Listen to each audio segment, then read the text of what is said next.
Pengumuman penting, aturan terbaru Bansos PKH dan BPNT tahun 2025. Dimulai tahap 2 tahun 2025 setelah DTKS dihapus.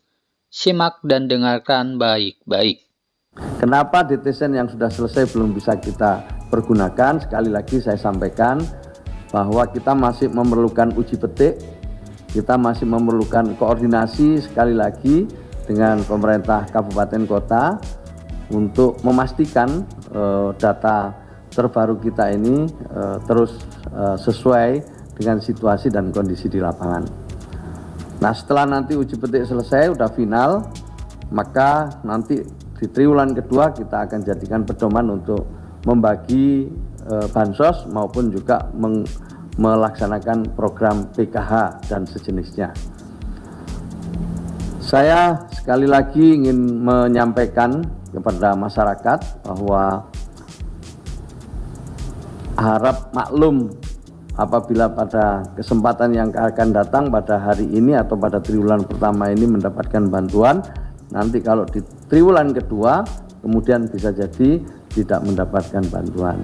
Dan bisa jadi yang selama ini tidak mendapatkan bantuan akan mendapatkan bantuan dari pemerintah. Jadi ini hal yang perlu kita sosialisasikan terus. Kemudian yang juga nanti baru adalah setiap 3 bulan data ini akan dilakukan pemutakhiran. Dan untuk itu bisa jadi penerima bansos itu tidak akan terus-menerus. Ya, mungkin karena sudah naik kelas, ya mungkin karena sudah pindah program ke pemberdayaan dan lain sebagainya. Maka salah satu hasil pertemuan tadi yang dengan Pak Menko Pemberdayaan Masyarakat adalah untuk melakukan perencanaan ke depan bagaimana program pemberdayaan itu nanti bisa ditindaklanjuti oleh kementerian dan lembaga lain yang sesuai dengan kebutuhan keluarga penerima manfaat tersebut. Misalnya mereka punya usaha dan usahanya masuk kecil menengah bisa ke UMKM. Kalau dia punya usahanya di bidang industri kreatif bisa ikut ke Kementerian Ekonomi Kreatif. Kalau dia bergerak di dunia koperasi nanti bisa ditindaklanjuti oleh Kementerian Koperasi dan begitu seterusnya. Kalau mereka tidak usaha, pinginnya bekerja, maka bisa jadi nanti kita bekerja dengan Kementerian Tenaga Kerja dan kementerian-kementerian lain yang punya program untuk peningkatan kapasitas keterampilan dari mereka yang selama ini menjadi penerima manfaat dari Kementerian Sosial. Jadi ini program akan terus berkelanjutan seperti itu dan sebagaimana yang disampaikan oleh Pak Menko, kita punya target-target untuk menurunkan kemiskinan sesuai dengan arahan dari Presiden.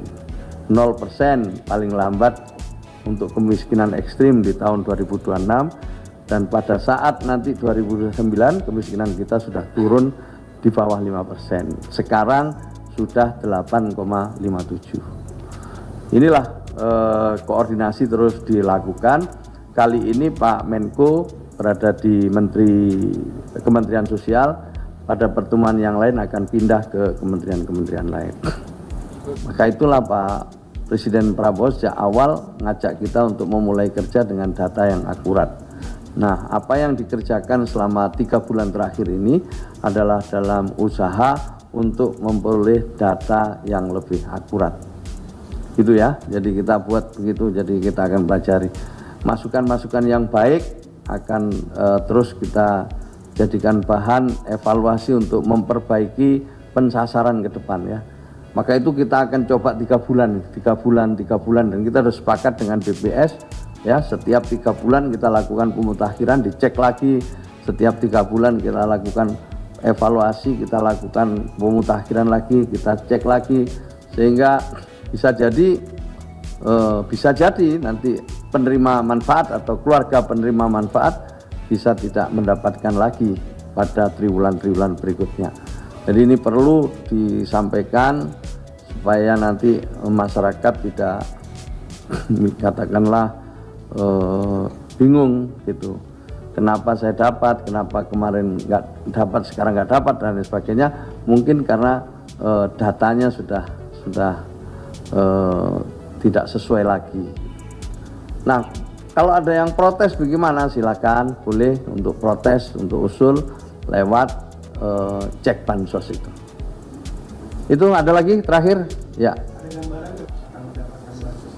Belum tahu. Jadi itu nanti ada inclusion error, ada exclusion error. Jadi belum tahu. Makanya kita masih akan kita uji petik lagi di lapangan. Nanti pasti pada saatnya pasti kita akan sampaikan. Ya.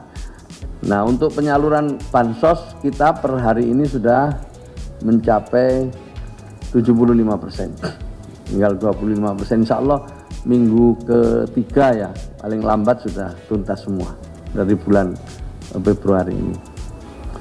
Ya, udah sering saya sampaikan juga masalah bansos ini terus dievaluasi, ya, dievaluasi terus, dan Presiden mengikuti, mencermati dan juga terus menerima laporan, sehingga beliau jika dipandang perlu, tentu beliau juga akan memberikan tambahan-tambahan jika diperlukan. Jadi kalau yang pro rakyat itu beliau sangat punya atensi, sangat punya perhatian. Sementara kalau soal efisiensi sudah saya sampaikan berulang-ulang, di Kementerian Sosial itu ada kaidah-kaidah tadi yang untuk bansos sama sekali tidak dikurangi. Lebih-lebih juga kalau memang diperlukan sesuai arahan Presiden akan ditambah. Untuk gaji pegawai, kemudian honor